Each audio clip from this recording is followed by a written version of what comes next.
Ustaad Bhagat Singh cinema పనుల్లో బిజీగా ఉన్న డైరెక్టర్ హరీష్ శంకర్ ఎక్స్ వేదికగా ఓ Q&A సెషన్ నిర్వహించారు. ఈ సెషనే ఇంత రచ్చకు కారణమైంది.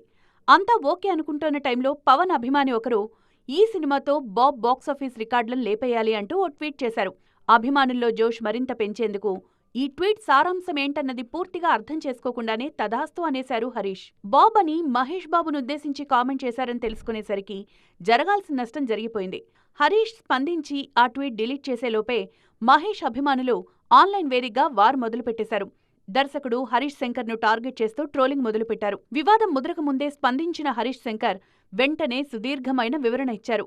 సినిమా విడుదలకు 10 రోజులే ఉండడం, సెన్సార్ పనుల టెన్షన్, దానికి తోడు థమన్ స్టూడియోలో బ్యాక్గ్రౌండ్ స్కోర్ పనుల ఒత్తిడి వల్లే ఆ ట్వీట్ను పూర్తిగా చదవకుండా పొరపాటున కోట్ చేశారని క్లారిటీ ఇచ్చారు.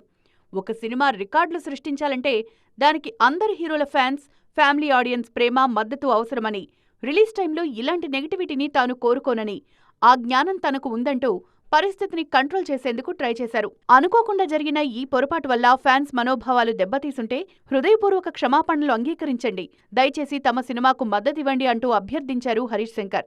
తన తప్పును వెంటనే గ్రహించి ఏమాత్రం ఇగోకుపోకుండా మహేష్ అభిమానులకు హరీష్ క్షమాపణలు చెప్పడంతో ఇక ఈ వివాదానికి తెరపడ్డట్లే అంటున్నారు ఇండస్ట్రీ జనాలు.